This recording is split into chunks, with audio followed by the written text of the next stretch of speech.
मैं आपको फिर से एक बार स्टार्टिंग से बता देता हूं कि इस बुक में हमने अभी तक क्या क्या पढ़ा, क्या क्या टॉपिक्स किए हैं हमने। कुछ तो स्टार्टिंग वाले सिंपल ही थे, स्टैटिस्टिक्स करने। चलो लेट्स गेट स्टार्ट। मैं आपको I start with few questions, देखते हैं कोई अगर आंसर कर पाता है या नहीं, कुछ याद है या नहीं है। कोई ये बता सकता है कि सबसे पहले स्टैटिस्टिक्स टर्म कब यूज की थी? 1851, 1849, 1749, 1790? कोई आइडिया किसी को? किसी को भी?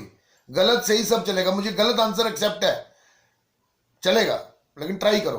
सर ऑप्शन देना, ऑप्शन देना। ऑप्शन: 1851, 1849, 1749, 1790। और मैंने इसकी स्टोरी बताई थी, जर्मनी का बंदा था वो, मैंने नाम भी बताया था। आप लोग ऐसे ही तो इंफॉर्मेशन स्किप कर जाते हो, बाद में फिर प्रॉब्लम ही तो नहीं है तुम्हें।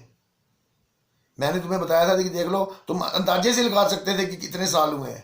अब 2020 चल रहा है ना, ये फर्स्ट पहली बार यूज हुआ था 1749 में।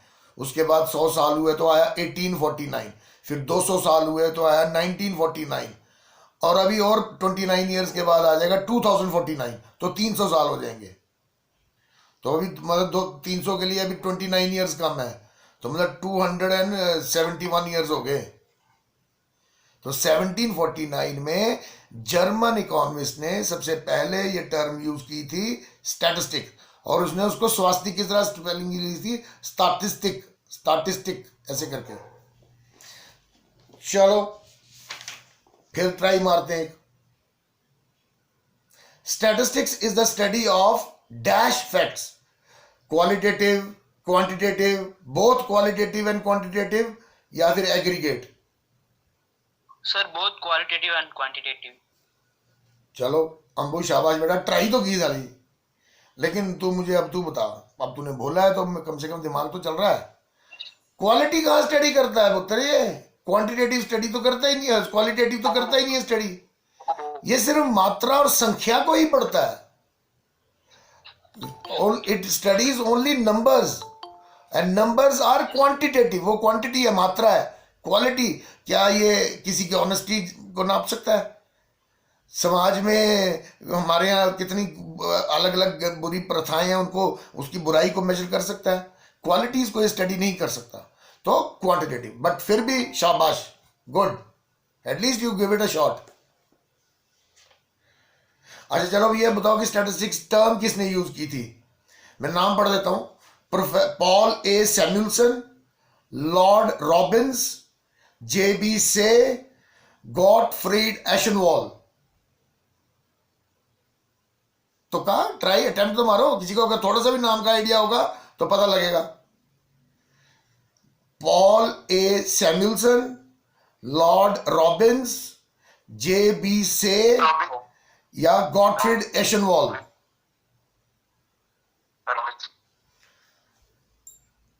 ये किसने मारी हार्दिक तूने? देख मैं तुम्हारे को एक ट्रिक सिखाता हूं, मैंने तो अजमा ली है सारी। हाँ, और वो पनाडिया सी बोल रहा है, अरुण सिंह ठीक बोल रहा है, पर वहां देख के बोल रहा होगा कहीं। हाँ ठीक बोला पुत्र, तुमने ठीक बोला, ठीक बोला। अब मैं आपको है, गॉटफ्रीड एशनवॉल ही है। मैं बताता ना, ये है ही नाम जर्मन है, ये नाम को पहचान लो ना तुम। रॉबिन्स तो ब्रिटिश नेम है। ये देखो, यूरोप में जैसे हमारे नहीं लगता, पूरे दुनिया में हमारे नाम कितने अलग हैं। या कुमार लगा होगा, या सिंह लगा होगा, या कास्ट लगी होगी। जो ब्रिटिश कंट्री है, इसमें जो काम करता है उसके पेशे से ही उसकी सब सरनेम बनता है। लकड़ी का काम करता है तो वुड्सवर्थ, या ऐसे करके कोई उनका सब नाम होगा, या वुड्स करके होगा, या कोई पानी में रहता है तो पानी जैसा कुछ वैसा नाम होगा। तो ये ब्रिटिश नेम। स्पेनिश और ग्रीस, ये जो नेम है इनमें लास्ट में एस लगता है। ग्रीस में तो हर एक नाम के लास्ट में एस लगता है। तो आप ऐसे भी कहीं आगे पढ़ोगे, कोई भी डेफिनेशन जो ग्रीक ओरिजिन की होगी तो देखना उसमें एस के साथ लगेगा। जैसे आपने पढ़ा है अभी, अभी पढ़ा है मोनोपोली में, पोलस था ना, एस एस लगता है ज्यादातर ये। तो ये first time statistics word use किया था गॉटफ्राइड एशनवॉल। एशनवॉल ब्रिटिश जर्मन नेम है। अच्छा चलो ये बताओ, statistics in singular sense is A, collection of data, B, organization of data, C, presentation of data, या D, all of the above? Statistics in singular sense. हाँ विनेश, क्या? सर ऑल ऑफ द हाँ, collection of data भी होते हैं। पांचों ही होते हैं, पांच होते हैं, इसमें तो तीन ही मेंशन किए हैं. There are 5 steps in a singular sense: collection of data, organization of data, presentation of data, analysis of data and interpretation of data. Singular sense में statistics का meaning ये है. और plural sense में इसका meaning क्या था? Any information या any expression जिसको हम numerically express करें. जैसे हमारी क्लास की स्ट्रेंथ 35 है, हम नंबर्स में एक्सप्रेस कर रहे हैं ना, सबका नाम तो नहीं कि हमारी क्लास में अंबू है, विनेश है, सबके हार्दिक है, और सबके नाम तो नहीं ले रहे हम सीधा बता रहे हैं हमारी स्ट्रेंथ 35 है. हम नंबरों को यूज कर रहे हैं अपनी क्लास की स्ट्रेंथ बताने के लिए. तो when any information is numerically expressed या expressed in numbers, that is a statistics in plural form. And in a singular form it involves steps: collection of data, presentation of data, organization of data, analysis of data और interpretation of data. तो all of the above. चलो ठीक है. तो ये पहला chapter में तो ये सब था ना. अच्छा, इसके अलावा क्या था? इसके अलावा था करेक्टरिस्टिक्स. देखो 3 टॉपिक थे, इसमें कंफ्यूजन हो जाएगा, बता रहा हूं, इसलिए सुन लो. आज अगर कम बच्चे हैं तो उनको यही एडवांटेज ही सही कि कम से कम 7-8 ही हैं, ये ध्यान से सुन लो. देखो 3 टॉपिक हैं. एक है करेक्टरिस्टिक्स ऑफ स्टैटिस्टिक्स, तो मतलब उसकी विशेषताएं. करेक्टरिस्टिक्स मतलब उसकी खासियतें, उसकी विशेषताएं, नॉट खासियतें. खासियतें हो जाएंगी इंपॉर्टेंस, उसकी अच्छी बातें. तो इंपॉर्टेंस एक टॉपिक है. और एक टॉपिक है उसका फंक्शन, मतलब उसकी कार्यशैली, उसके क्या वो कर सकता है स्टैटिस्टिक्स. मैं आपको तीनों बता देता हूं. हम पहले ही 8 से बड़ा एडवांस में चल रहे हैं. हम इसको तभी मैं आपको हर टॉपिक को कराने के बाद एक बार फिर रिवाइज कराता हूं, ताकि आपको रिविजिट हो जाए, एक रिवाइज हो जाए. लेकिन उसका सबसे ज्यादा फायदा तब होगा कि हम जो भी पढ़ाई करें, जो भी डिस्कस करें, आप उसको 10 या 15 मिनट लगा के घर में एक रीडिंग मारो. सिर्फ रीडिंग कह रहा हूं मैं. जैसे नॉवेल्स पढ़ते हैं, 4-5 पेज का टॉपिक होगा, 15 मिनट या 20 लगेंगे सिर्फ एक रीडिंग मारने से. बहुत फर्क पड़ेगा. लेकिन आप जो करेगा देखना, उसको डिफरेंस से पता भी चलेगा.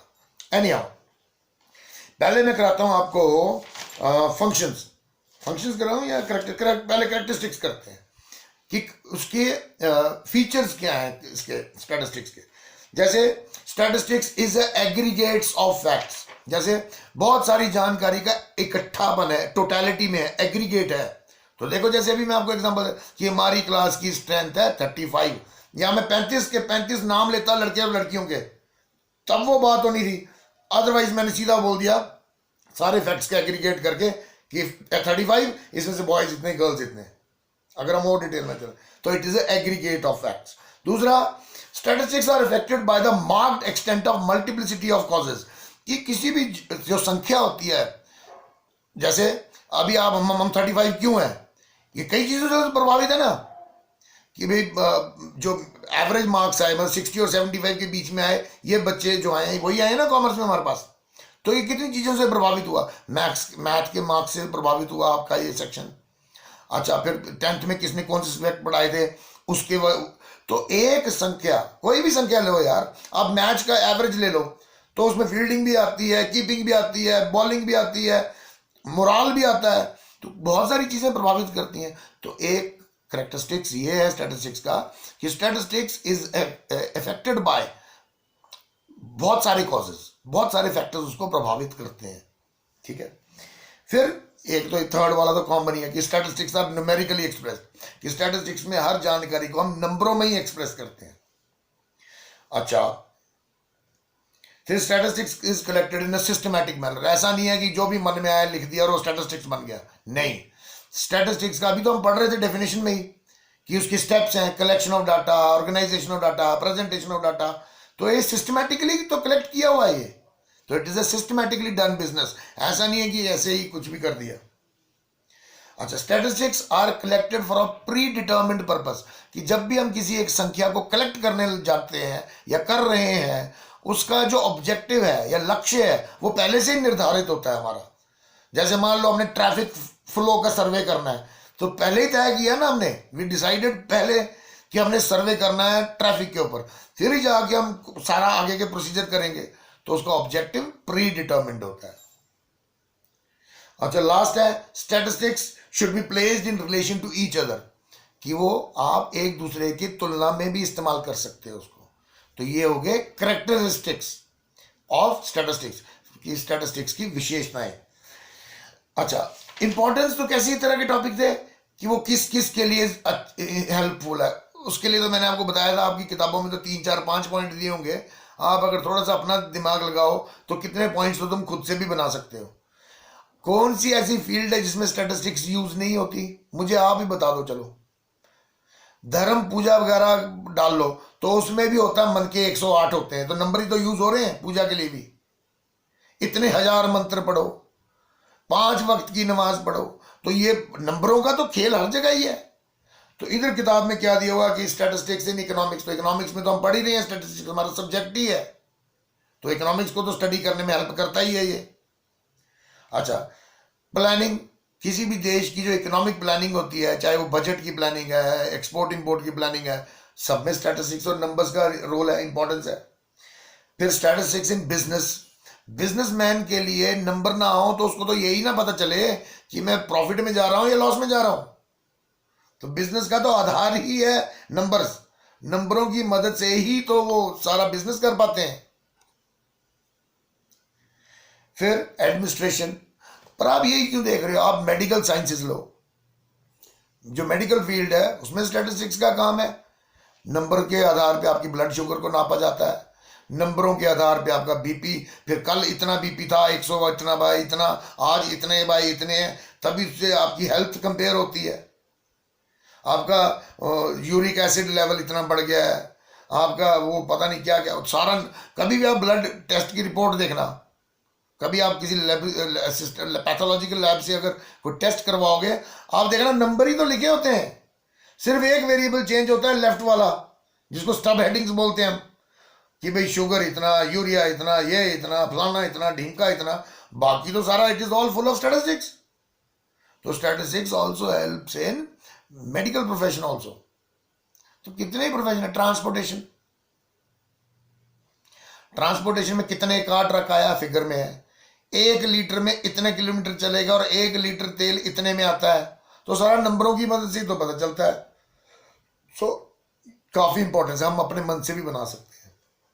अच्छा, फिर फंक्शंस की करता क्या है, हाउ डज इट फंक्श, मतलब फंक्ट कैसे करता, फंक्शन क्या है उसका।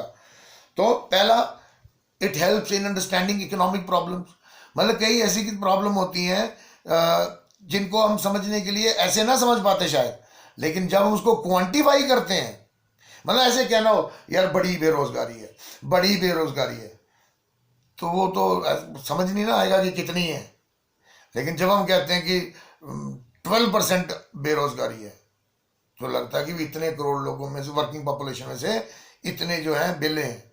फिर जब हम बोलेंगे नहीं जी अभी जो है 36 होगी %, तो हम कह सकते हैं ना कि अब बेरोजगारी बढ़ गई है, डबल 3 गुना होगी, 12 12 3 से 36 होता है, तो 3 गुना बढ़ गई है। तो नंबरों से ही तो हम उसकी कितनी इंटेंस, कितनी भयंकर प्रॉब्लम है, उसकी इंटेंसिटी भी नंबरों से ही समझ पा रहे हैं ना। अदरवाइज अगर ऐसे बात करते तो बड़ी बेरोजगारी है, बड़ी बेरोजगारी है, और 36 के टाइम ये बोल देते और बड़ी ज्यादा बेरोजगारी है जी, तो कैसे पता चलता, उसके लिए फिर पॉलिसी भी कैसे बनाते, नियम, कितना फंड एलोकेट करना है, वो सब कैसे हो पाता। तो नंबर्स उसको इकोनॉमिक प्रॉब्लम की इंटेंसिटी है उसको समझने में हेल्प करते हैं, एक ये हो गया। अच्छा, दूसरा उसका फंक्शन एक ये भी है कि present problem in definite form, एक नंबरों में दे देता है। देखो यार, पूरे मैच की एवरेज एक दी होती है कि रिक्वायर्ड रन रेट 9.6, मतलब कितनी मेहनत करनी, वो एक नंबर में समेट के दे, तो बहुत सारी जानकारी को एक ही नंबर द्वारा दिखा सकते। जैसे अभी देख लो, कितनी स्टेटें, कितने डिस्ट्रिक्ट, कितनी तहसीलें, कितने ब्लॉक, कितना अनएम्प्लॉयमेंट, लेकिन हम फिगर में बता रहे हैं 12% थी जी, अभी 36% है, तो एक डेफिनेट फॉर्म में बता दे रहे हैं ना उसको, ये भी इसका एक फंक्शन है। फिर statistics helps in condensing mass data in a few numerical measures, कि बहुत ज्यादा इंफॉर्मेशन को सिकोड़ के वो नंबरों में एक्सप्रेस कर देता है, जिसको हम फर्दर यूज कर सकते हैं। एक ये फंक्शन है इसका। फिर एस्टैब्लिश रिलेशनशिप, जब भी हम स्टैटिस्टिक्स पढ़ते हैं, जैसे प्राइस और डिमांड हो गया, हाइट एंड वेट हो गया, होता है ना बॉडी बीएमआई, आपका बीएमआई क्या है, तो हाइट और वेट का ही देखते हैं ना। तो कभी भी दो नंबर को है जो एक दूसरे के रिलेशन में भी यूज किया जाता है, ये भी एक इसका फंक्शन है। अच्छा, और क्या है, रुको।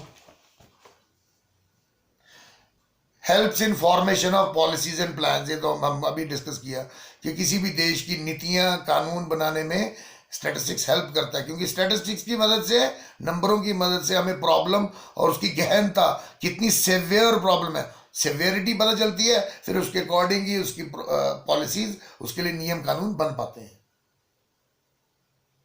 अच्छा, फिर इतना ही नहीं, फिर वो जो प्लान बनाया था, जो पॉलिसी बनाई थी, उसका इम्पैक्ट कितना हुआ, कितना वो काम किया। जैसे टोटल बजट अमाउंट का आपने न्यूज़पेपर में सुना होगा, खबरों में सुना होगा कि जितना फंड रखा था जी, उसका केवल मात्र 30% ही इस्तेमाल हो सका। तो इससे पता नहीं चल गया स्टैटिस्टिक्स की हेल्प से कि ये जो जितना जी वो काम नहीं चल रहा वहां पे, पता चल गया ना कि वो जैसे पुल के लिए जी 600 करोड़ लगा था, मात्र 10% ही अभी तक इस्तेमाल हुआ है। तो इससे प्रॉब्लम का नहीं पता चल गया कि 200 करोड़ में से सिर्फ 20 करोड़ खर्च हुआ है, बाकी का 190 करोड़ 180 करोड़ बचा हुआ है, तो अचीव नहीं किया हमने जो प्लान किया था। तो उसके जो पॉलिसीज और प्लान्स बनते हैं, उसका इम्पैक्ट कितना हुआ या उसने क्या अचीव किया, ये भी स्टैटिस्टिक्स जज करने में या समझने में हेल्प करता है। फिर लास्ट इन्होंने दिया, वो हम पढ़ चुके हैं कि इट हेल्प्स इन इंटरसेक्टोरियल कंपैरिजंस। तो कंपैरिजन हमने पहले बोल दिया कि डाटा एक दूसरे के कंपैरिजन में या in relation to each other use किए जा सकते हैं। ये था आपका फर्स्ट इंट्रोडक्शन वाला चैप्टर।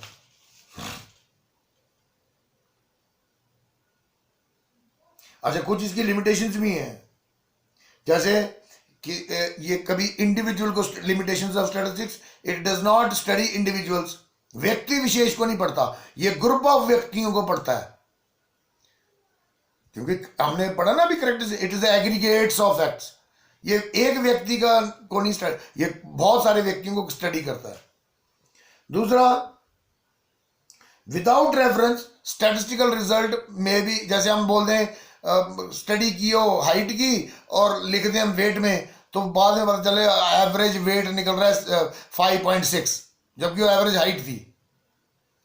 तो हम सोचेंगे यार एवरेज वेट इंसान का, हमारा या हमारी क्लास का एग्जांपल रख लो कि एवरेज वेट क्या 5.6 kg है हमारा, जबकि हमने रेफरेंस के बिना लिखा था और वेट की जगह हाइट में लिख दिया या उल्टा लिख दिया। तो विदाउट रेफरेंस स्टैटिस्टिकल रिजल्ट में साउंड बकवास की, ऐसे लगे कि पता नहीं क्या ही है ये भी एक लिमिटेशन है इसकी। फिर एक लिमिटेशन है कि ये सिर्फ केवल नंबरों के साथ ही डील करता है, नंबरों से जुड़ी हुई बाकी चीजों के साथ सिर्फ नंबर्स को स्टडी करता है ये। अच्छा, फिर ये कि ज्यादातर स्टैटिस्टिक्स जो है सिर्फ एवरेज के केसेस में ही ठीक होते हैं, बाकी केसेस में वो ठीक नहीं भी हो सकते हैं। अच्छा, फिर डाटा एक जैसा होना चाहिए तभी स्टडी की जा सकती है। तो अगर हमने आकर सबकी एवरेज इनकम निकालनी है तो सबकी इनकम का ही डाटा होना चाहिए, फिर उसमें और कोई डाटा भी लेके तो फिर क्वेश्चन नहीं सॉल्व होता। अच्छा, फिर हमने नेक्स्ट चैप्टर किया था कलेक्शन ऑफ डाटा, ये तो हमने बहुत डिटेल में किया था कि सबसे पहला स्टेप है स्टैटिस्टिक्स में डाटा को कलेक्ट करना। तो उसमें मैंने आपको बताया था प्राइमरी डाटा और सेकेंडरी डाटा होते हैं। प्राइमरी वो जो इन्वेस्टिगेटर खुद कलेक्ट करता है, सेकेंडरी वो जो किसी और ने लिया और हम उससे बोरो करें या छापें। ठीक है, इसमें काफ़ी कुछ किया था, एक टाइम कंज्यूमिंग है, एक टर्म कंज्यूमिंग, एक में ज़्यादा पैसे खर्च होते हैं, एक में कम होते हैं, एक ज़्यादा ऑथेंटिक है, एक कम है, एक उसका फॉलोअप आसान है, दूसरे के केस में आसान नहीं है। तो ये डिफरेंसेस भी मैंने आपको करवाए थे कि प्राइमरी और सेकेंडरी डाटा के। फिर प्राइमरी के सोर्सेज क्या क्या हैं कि किस किस तरह से प्राइमरी डाटा इकट्ठा ही किया जा सकता है। तो एक था डायरेक्ट पर्सनल इन्वेस्टिगेशन कि बंदा व्यक्तिगत खुद जाके इन्वेस्ट करे। फिर डायरेक्ट ओरल इन्वेस्टिगेशन कि मौखिक रूप से आप जाके या टेलीफोनिकली या किसी तरीके से आप मौखिक रूप से उससे जानकारी लें। फिर लोकल सोर्स या लोकल कॉरेस्पॉन्डेंट के थ्रू आप इंफॉर्मेशन लें, वो भी प्राइमरी सोर्स ही है। फिर क्वेश्चनेयर और शेड्यूल बना के आप अगर डाटा कलेक्ट करते हैं तो वो भी प्राइमरी का ही सोर्स है। तो ये कुछ प्राइमरी के सोर्स थे। सेकेंडरी के तो वो होते हैं ना newspaper, television, internet, government journals, gadgets, ये सब होते हैं सेकेंडरी के सोर्सेज। तो अच्छा, फिर हमने एक टॉपिक किया था कि एक अच्छे क्वेश्चनियर की गुड क्वालिटीज क्या है। तो नंबर ऑफ क्वेश्चंस लिमिटेड होने चाहिए, simple and clear, it should be simple and clear, question should be properly arrange. इसका एग्जांपल बताया था आपको कि आप पहले क्वेश्चन डाल दो कि आपके बच्चे कितने हैं और बाद में पूछो शादीशुदा हो या नहीं। मतलब पहला कॉलम हो क्वेश्चन का ऊपर हो, मतलब तीसरा कॉलम है आपका नंबर ऑफ चिल्ड्रंस, और छठा आपका कॉलम हो क्वेश्चंस में कि मैरिटल स्टेटस, तो वो तो क्वेश्चन बेतुका हो जाएगा ना। तो सीक्वेंसिंग इसकी, नो पर्सनल क्वेश्चन, एक अच्छे क्वेश्चनर में पर्सनल क्वेश्चंस नहीं होने चाहिए, ना ही बड़ी बड़ी मैथमेटिकल कैलकुलेशंस होनी चाहिए। These are all good qualities of questioner. Number of questions should be limited. Simple and question should be simple and clear. Proper arrangement of the question should be made. No personal questions. No mathematical calculation should be given to the reader. Achha, cross examination if possible should be made. And instruction should be clear. And last was pre testing, एक छोटे से scale पे उसको test करना चाहिए कि हमारा question सही हो रहा है, लोग कंफर्टेबल हैं, इरिटेट तो नहीं हो रहे, उसको टेस्ट भी करना चाहिए। एक टॉपिक हमने ये किया था। फिर गवर्नमेंट सेकेंडरी सोर्सेज बता तो दिए मैंने आपको कि सेकेंडरी के सोर्सेज क्या क्या हो सकते हैं। गवर्नमेंट के पब्लिकेशंस, कमेटी या कमीशन, उनकी फाइंडिंग्स, इंटरनेशनल ऑर्गेनाइजेशन होती हैं WHO, ILO, UN, इनके जानकारी हैं, ये सेकेंडरी के सोर्सेज हैं। बाकी न्यूज़पेपर, इंटरनेट, ये सब सेकेंडरी के सोर्सेज हैं। तो ये एक हमने टॉपिक किया। फिर इसमें एक टॉपिक था आपका मेथड्स ऑफ कलेक्टिंग डाटा। तो दो मेथड थे, सेंसस मेथड और सैंपल मेथड। सेंसस वो होता है जिसमें the whole universe is taken into account, the whole area is studied. याद करो मैंने जदुनाथ एन्क्लेव का एग्जांपल दिया था आपको। जब हम पूरे एरिया को स्टडी कर रहे हैं, where each individual is observation is taken into account, that is called census method.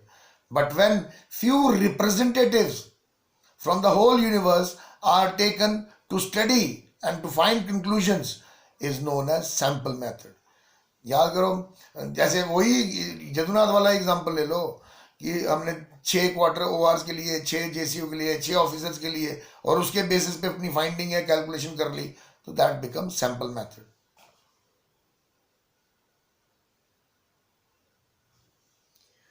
और इसमें मैंने आपको डिफरेंस कराया था कि काफी सारे डिफरेंस बन जाएंगे। कॉस्ट, एक्यूरेसी, सेंसस मेथड ज़्यादा कॉस्टली है, सैंपल मेथड कम है। सेंसस मेथड ज़्यादा एक्यूरेट है, सैंपल मेथड कम है। फिर उसमें एक में ज़्यादा टाइम कंज्यूमिंग है, एक कम है। एक ज़्यादा ऑथेंटिक और रिलायबल है, दूसरा कम है।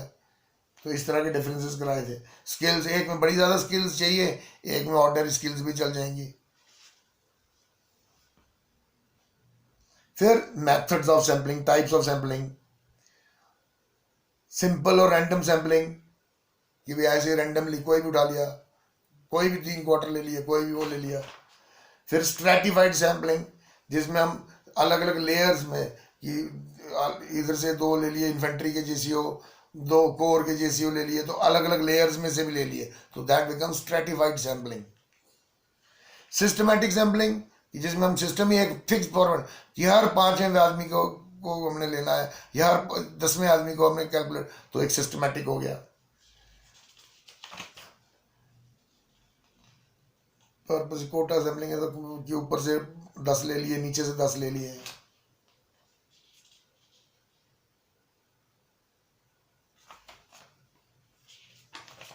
फिर हमने किया organisation of data. Organisation of data का मतलब था कि डाटा, जो जानकारी हमने इकट्ठी की है, उसको एक टेबल द्वारा या एक शेड्यूल्ड फॉर्म में अरेंज करना। इस स्टेप को कहते हैं ऑर्गेनाइज। कैसे करते हैं हम वो भी, जैसे आप क्वेश्चन कर लें, जैसे रुको मैं एक एग्जांपल देके बताता हूँ आपको। जैसे आप कहीं क्वेश्चन पूछने गए और आपने लिखा क्या लिखें, जैसे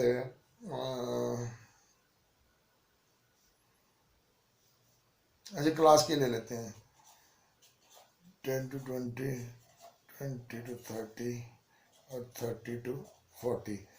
मान लो ये जो यूनिट टेस्ट बना आपका, तो हम पहले अगर फ्रीक्वेंसी टैलीज लगानी हो तो आपको पता है ना टैलीज मार्क क्या होते हैं।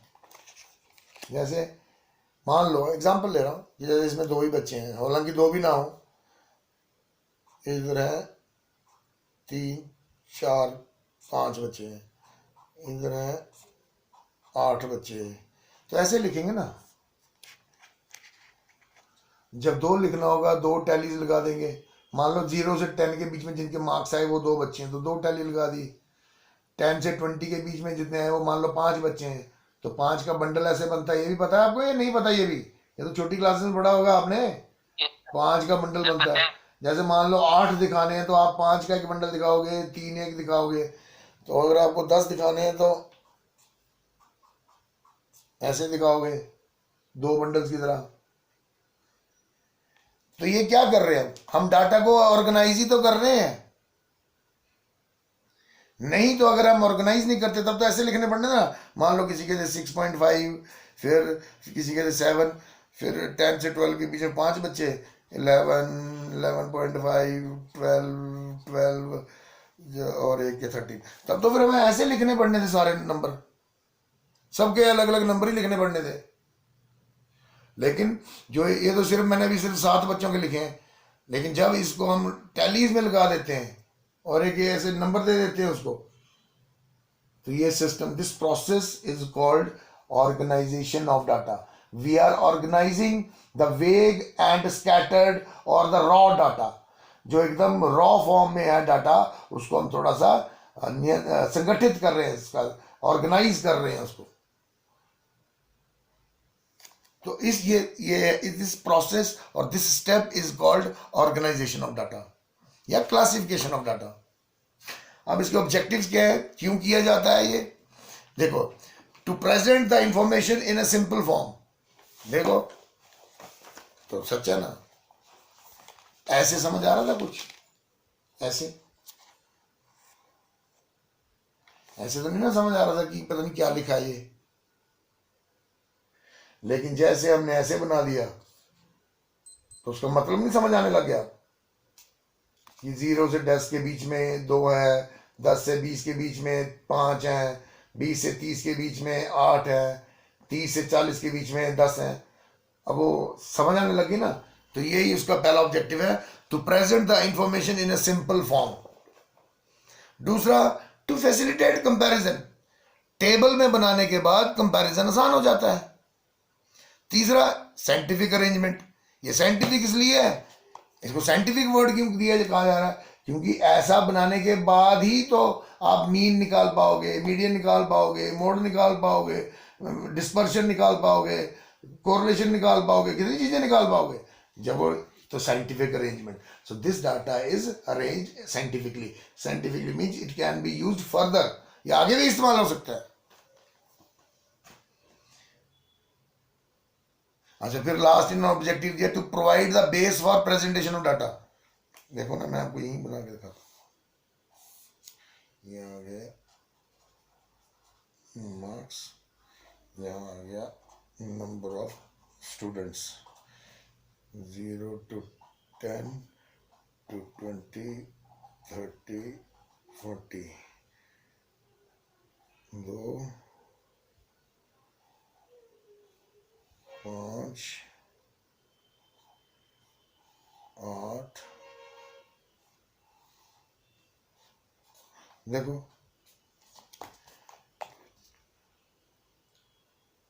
डाटा अगर हमने टेबल में बनाया था उसकी मदद से ही तो हमने फिर डायग्राम बना लिया। लेकिन अगर डाटा ऐसा होता इस तरह से, तो फिर हम क्या कुछ भी नहीं कर पाते। तो ये इसका एक ऑब्जेक्टिव ये भी हो गया कि this becomes the basis for the presentation of data.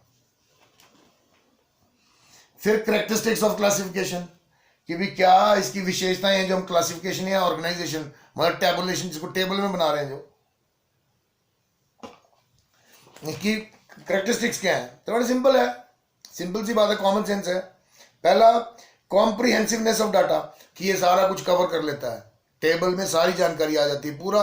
मैंने अब कल आपको 2-3 दिन पहले आपको बताया था, टेबल कितना डिटेल्ड हो सकता है, बताया ना प्रेजेंटेशन में, जिस दिन सारा समझाया था कि title, table number, stub head, column head, cells, body, footnote, source, ये सब किया था ना जिस दिन हमने, तो उसने बताया था। तो कॉम्प्रिहेंसिवनेस ऑफ डाटा, तो table contains the whole information, clear classification, की क्लासिफिकेशन क्लियर होती है, तो क्लियर ही तो है, क्लियर बताता ना टेबल कि 0 से 10 के परसेंटेज के बीच में इतने बच्चे हैं, 10 से 20 के बीच में इतने बच्चे, तो क्लियर इंफॉर्मेशन है।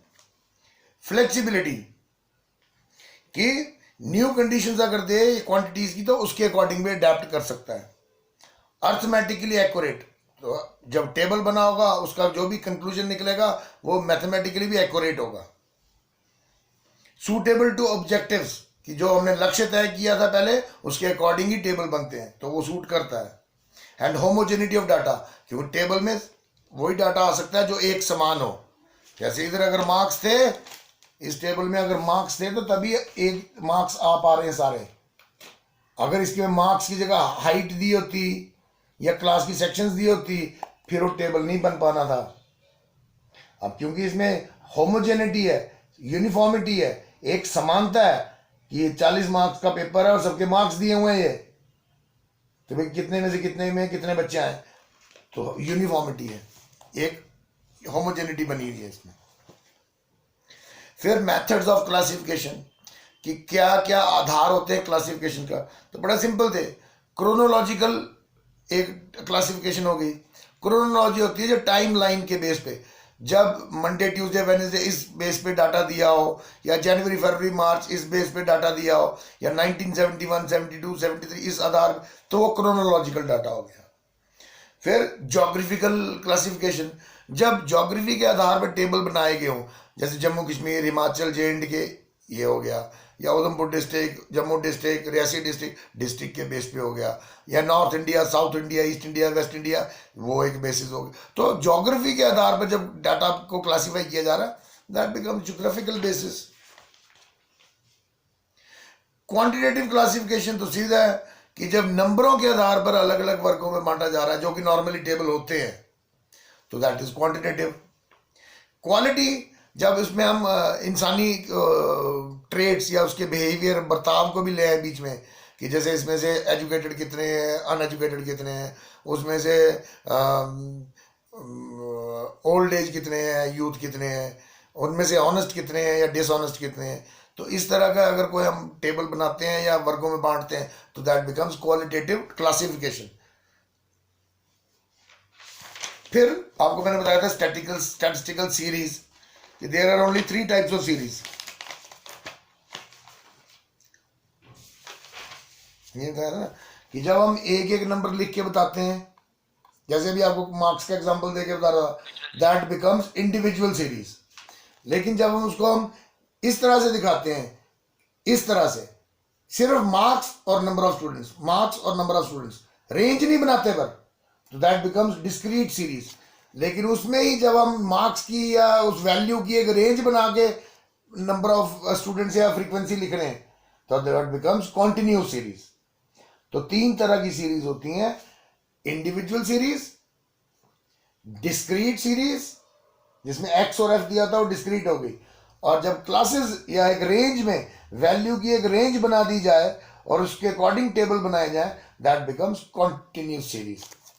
फिर कॉन्टिन्यूस सीरीज की आगे टाइप्स थी, जिसमें इंक्लूसिव सीरीज, एक्सक्लूसिव सीरीज थी, याद करो।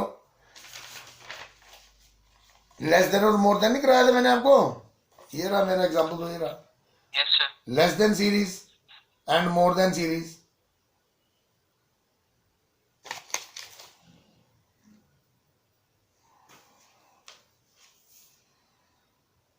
फिर एक इंक्लूसिव सीरीज कराई थी जिसमें डिसकंटिन्यूटी होती है, जैसे ये एक एग्जांपल बताया था, ये देखो, ये डिसकंटिन्यू सीरीज है, 0 to 9 है, फिर आगे 10 to 19 है, मतलब डिसकंटिन्यू हो गया। 9.5 अगर कोई वैल्यू है तो वो तो ना इस क्लास में आई ना इस क्लास में आई। कंटिन्यूटी तो तब वही अगर ऐसा होता 0 to 9, 9 to 18, 18 ऐसे करके कंटिन्यूटी में चलता, या 0 to 10, 10 to 20, 20 to 30 ऐसा होता। मतलब ये देखो ना, अपर लिमिट फर्स्ट क्लास की should be the lower limit of the second class, लेकिन इस केस में ऐसा नहीं होता है। तो इसको कंटिन्यू बनाने के लिए क्या करते हैं हम, लोअर लिमिट में से 0.5 माइनस करते हैं और अपर लिमिट में 0.5 ऐड करते हैं, ऐड करते हैं। तो वो कंटिन्यू बन जाता है। ठीक है, एक सीरीज ये थी जिसको इंक्लूसिव कहा जाता है। फिर वो लेस देन और मोर देन आ गई आपकी। फिर open and series. Open and series कौन सी होगी, जिसमें स्टार्टिंग में लिख दिया लेस देन और लास्ट वाली क्लास को लिख दिया मोर देन, वो ओपन एंड सीरीज हो गई। हाँ, और उससे नेक्स्ट वाला टॉपिक तो अभी हम कर ही रहे हैं, प्रेजेंटेशन ऑफ डाटा।